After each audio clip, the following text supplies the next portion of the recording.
सोचिए, अगर मैं आपसे कहूं कि भारत में एक ऐसा लोहे का स्तंभ है जो लगभग 1600 साल से खुले आसमान के नीचे खड़ा है, लेकिन उस पर आज तक जंग नहीं लगी।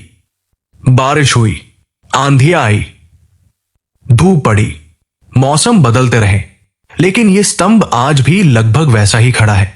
क्या यह सिर्फ प्राचीन भारतीय तकनीक का कमाल है, या इसके पीछे कोई ऐसा रहस्य छिपा है जिसे आज का विज्ञान भी पूरी तरह नहीं समझ पाया? आज हम जानेंगे दिल्ली के लौह स्तंभ का पूरा सच। नमस्कार दोस्तों, आप देख रहे हैं अपना भारत इंडिया। दिल्ली के महरौली में कुतुब मीनार परिसर के अंदर एक ऐसा स्तंभ खड़ा है जिसे देखने हर साल लाखों लोग आते हैं। दूर से देखने पर यह सिर्फ लोहे का एक खंभा लगता है, लेकिन जैसे ही आप इसके इतिहास को जानेंगे, आप हैरान रह जाएंगे। इसकी ऊंचाई लगभग 7.2 मीटर है और इसका वजन लगभग 6 टन माना जाता है। इतना भारी लोहे का स्तंभ, वो भी करीब 1600 साल पुराना। लेकिन सबसे बड़ा सवाल, इस पर जंग क्यों नहीं लगी? इतिहासकारों के अनुसार यह स्तंभ लगभग 4वीं-5वीं शताब्दी के बीच बनाया गया था। इस पर संस्कृत भाषा में एक शिलालेख भी लिखा हुआ है। कई विशेषज्ञों का मानना है कि यह गुप्त वंश के राजा चंद्रगुप्त द्वितीय विक्रमादित्य की प्रशंसा में बनवाया गया था। हालांकि इतिहास की कुछ बातों पर अलग अलग राय भी मिलती है, लेकिन यह बात लगभग सभी मानते हैं कि यह स्तंभ भारत की प्राचीन धातुकर्म कला का एक शानदार उदाहरण है। उस समय न आधुनिक मशीनें थी, न बड़े कारखाने, फिर भी इतना विशाल और मजबूत लौह स्तंभ तैयार कर लिया गया। यही बात इसे दुनिया भर के वैज्ञानिकों के लिए भी दिलचस्प बनाती है। लेकिन क्या सच में इस पर बिल्कुल भी जंग नहीं लगी, या इसके पीछे कोई वैज्ञानिक कारण है?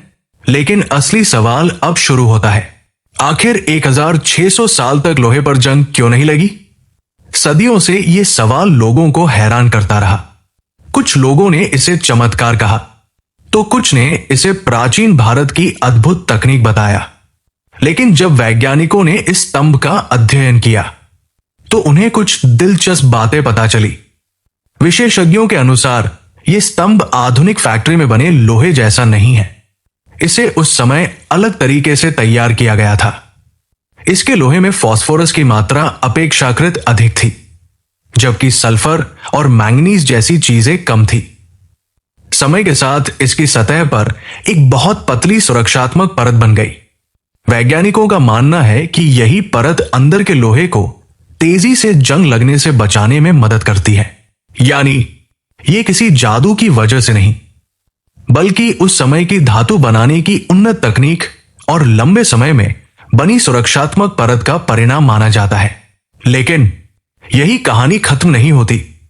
एक समय ऐसा भी था जब लोग मानते थे कि अगर कोई व्यक्ति इस स्तंभ को पीछे से दोनों हाथों से घेर ले तो उसकी मनोकामना पूरी हो जाती है। इसी वजह से हजारों लोग यहां आकर स्तंभ को पकड़ने की कोशिश करते थे। बाद में इसे नुकसान से बचाने के लिए इसके चारों ओर सुरक्षा घेरा लगा दिया गया। अब कोई भी व्यक्ति इसे छू नहीं सकता। लेकिन इतना विशाल स्तंभ आखिर दिल्ली पहुंचा कैसे? कुछ इतिहासकारों का मानना है कि इसे मूल रूप से किसी और स्थान पर स्थापित किया गया था और बाद में दिल्ली लाया गया। हालांकि इसके मूल स्थान को लेकर अलग अलग मत है। यानी इतिहास के इस अध्याय में आज भी कुछ सवाल ऐसे हैं जिनका अंतिम उत्तर नहीं मिला है, और यही बात दिल्ली के लौह स्तंभ को दुनिया के सबसे रहस्यमयी ऐतिहासिक स्मारकों में शामिल कर देती है। लेकिन अभी सबसे चौंकाने वाली बात बाकी है। क्या आज की आधुनिक तकनीक भी ऐसा लौह स्तंभ बना सकती है? और अगर बना सकती है तो फिर यह प्राचीन स्तंभ आज भी पूरी दुनिया के वैज्ञानिकों के लिए अध्ययन का विषय क्यों बना हुआ है? लेकिन अब सबसे बड़ा सवाल, अगर आज हमारे पास इतनी आधुनिक तकनीक है तो फिर दुनिया भर के वैज्ञानिक आज भी इस लौह स्तंभ का अध्ययन क्यों कर रहे हैं? दरअसल यह स्तंभ सिर्फ एक लोहे का खंभा नहीं, बल्कि प्राचीन भारत की धातु विज्ञान की अद्भुत समझ का प्रमाण माना जाता है। कई शोधकर्ताओं का मानना है कि उस समय के कारीगरों ने लोहे को पिघलाने और जोड़ने की ऐसी तकनीक अपनाई जिससे यह स्तंभ सदियों तक मजबूत बना रहा।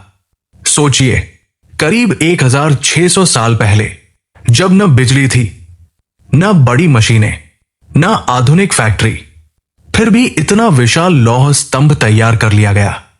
यही बात दुनिया को हैरान करती है। लेकिन इस स्तंभ का एक और रहस्य भी है। इसके ऊपर लिखा संस्कृत शिलालेख बताता है कि इसे एक महान राजा की विजय की याद में बनवाया गया था। कई इतिहासकार इसे चंद्रगुप्त द्वितीय विक्रमादित्य से जोड़ते हैं। हालांकि कुछ विद्वानों की दूसरी राय भी है, यानी इतिहास के कुछ सवाल आज भी पूरी तरह हल नहीं हुए हैं।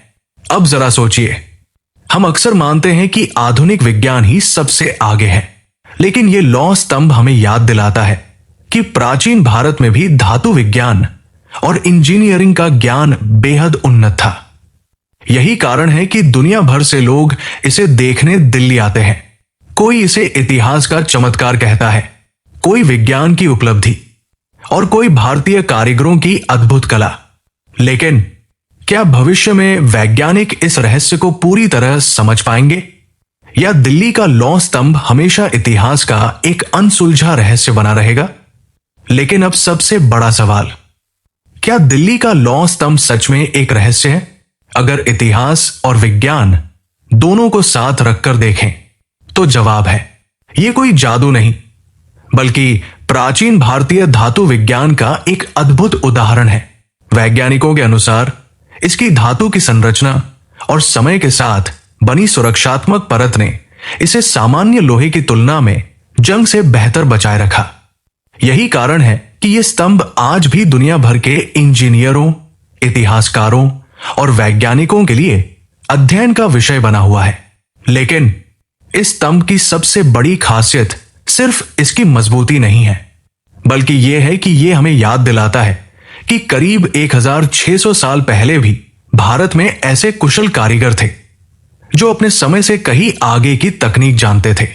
दिल्ली का लौह स्तंभ केवल एक ऐतिहासिक स्मारक नहीं, यह भारत की प्राचीन वैज्ञानिक सोच और कारीगरी का जीवित प्रमाण माना जाता है। शायद आने वाले समय में नई खोजें हमें इसके बारे में और भी बहुत कुछ बताएं। लेकिन आज भी यह स्तंभ हर आने वाले इंसान से एक सवाल जरूर पूछता है, क्या हम अपने इतिहास को उतना जानते हैं जितना हमें लगता है? अगर आपको यह रहस्य पसंद आया तो वीडियो को लाइक जरूर करें। कमेंट में बताइए, क्या आपको लगता है कि प्राचीन भारत की तकनीक अपने समय से बहुत आगे थी? और अगर आप भारत के ऐसे ही इतिहास, रहस्य और अनसुने तथ्यों के बारे में जानना चाहते हैं तो अपना भारत इंडिया को सब्सक्राइब करना बिल्कुल मत भूलिए। मिलते हैं अगली वीडियो में एक और अनसुलझे रहस्य के साथ।